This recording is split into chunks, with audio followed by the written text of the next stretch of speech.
What's up, guys? It's me, Flips, and today I suppose it's time to review the Gaboon. And I've been thinking about this guy, and I've been looking at what others have to say about it too, specifically on the Battlesong Clone subreddit. It's where usually I get my clone information.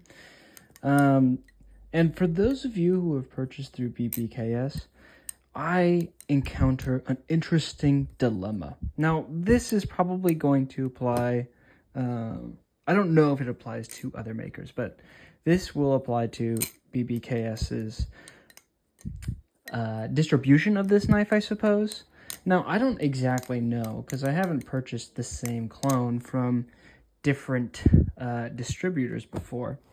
But every single maker will give you, or excuse me, every single distributor generally will give you a couple of standard items within your clone, depending on like what maker you get it from. Usually that includes something like the box, like if it's baliplus, like a baliplus sleeve, like a bali slip kind of thing. A card, usually BBKS has their own card in there. And like a microfiber cloth, as well as a driver. Now that last one is important. And why is that important? Well, normally when you get a clone, the hardware is T10 or T8. And the drivers that you'll get, which are kind of just these little Allen wrench ones, are the T10, the T8 drivers. I wouldn't obviously suggest using them every single day because you can't push into them and you can't get as much leverage, which generally just means it's harder to use them for their intended purpose of tightening your hardware on your balisong, thus resulting in stripping. And when you strip a knife, it becomes much more difficult to make any changes. Now, when you have a knife, such as the Gaboon, where the identity of the knife revolves around having opened it up and reassembling it over and over and over to fine-tune different things, you'd think that that would be important to be able to open up the thing in the first place. You'll see here on the inside, let's go to autofocus. You'll see here, there are these little, I think they call them grubs or something like that, but there's these little metal screws that are put in there on both sides of the handles, and you can see that they're fully installed on both handles here, which do add weight. Now, having flipped the original, I know that they don't make too much of a difference, but when you're talking about like the core of the design, being able to take this knife in particular and being able to assemble it and disassemble it is, I would say, central to the identity of this knife.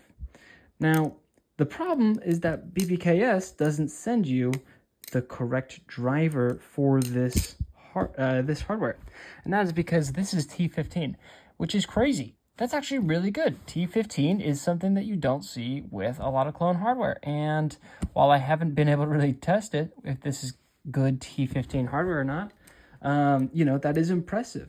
The problem is that you get a Allen key T10 wrench that is not going to do anything, and honestly is more dangerous than anything else, because what people will do is they won't realize, because a T10 kind of fits a T15, and they'll try to get it in there, and they'll maybe be able to successfully back it out, but then the worst part comes when you try to then tighten it up, and you will never be able to get it fully tight, and you will strip the absolute crap out of the hardware.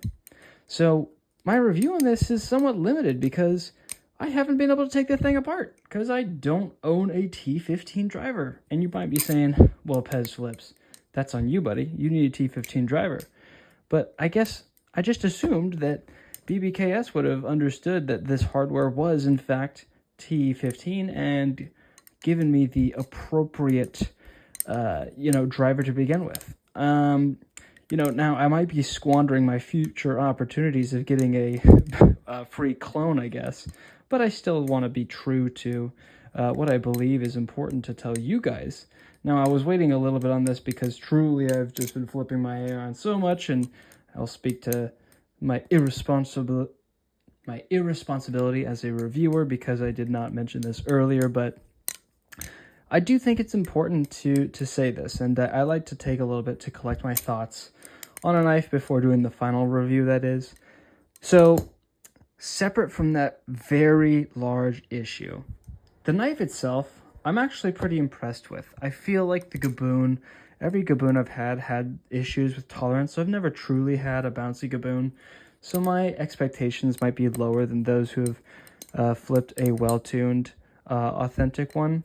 But as for me, I feel like the actual flipping performance is pretty good. Now, granted, I am somebody who enjoys running this thing on basically barrel spacers, which is just the other set of bushings down here, because I find that the end weightness of the current configuration just makes it feel a little bit more wobbly, and therefore a little less smooth to flip.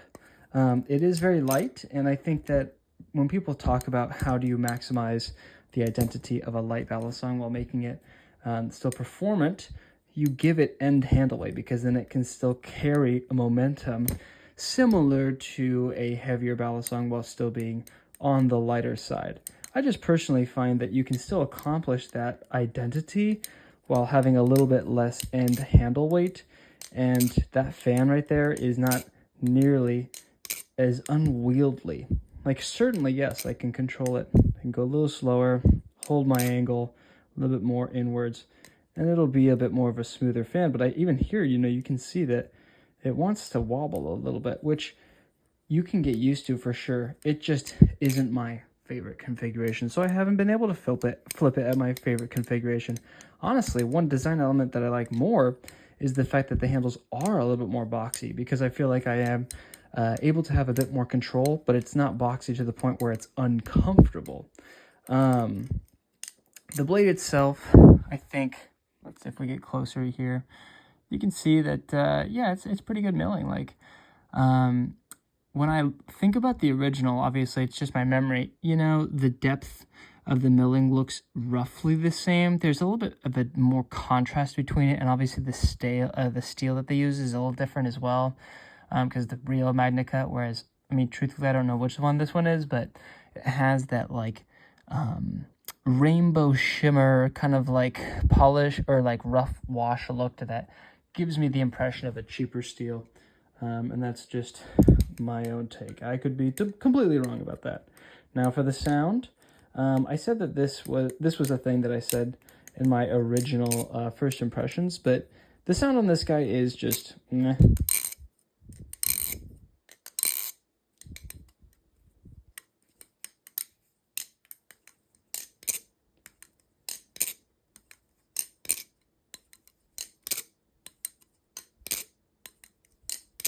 I feel like my safe handle has a slightly better tune, but again, I can't tune it because I can't disassemble it. It's a little dead. You can see there's a healthy amount of play there. It's not like completely dead in the hand, but it definitely doesn't have as much bounce. And obviously I have a pretty high standard because I've been flipping pretty nice tolerance knives. That's kind of like one of the things I really look for. But I also don't mind, like, I think what I was kind of saying that this should be is kind of a beater balisong.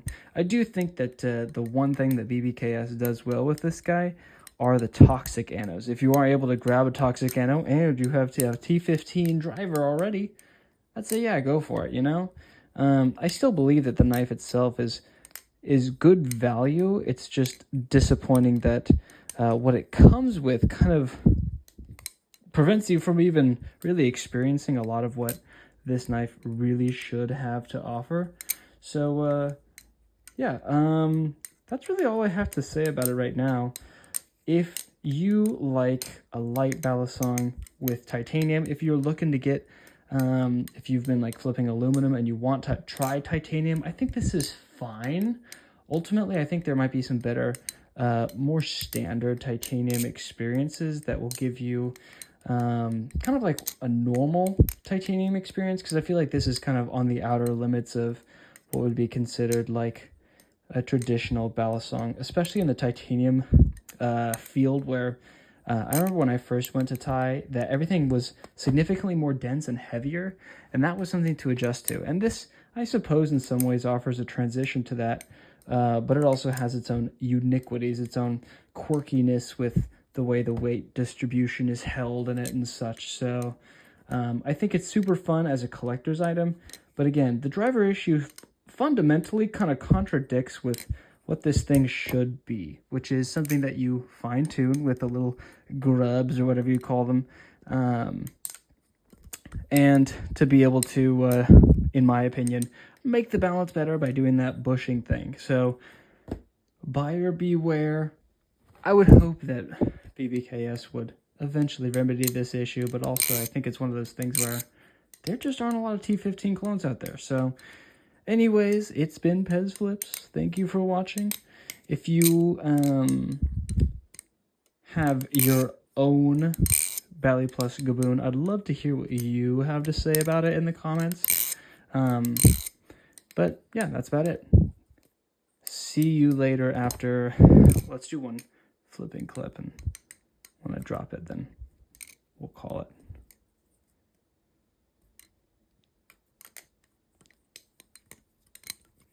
Well, there you go. Bye.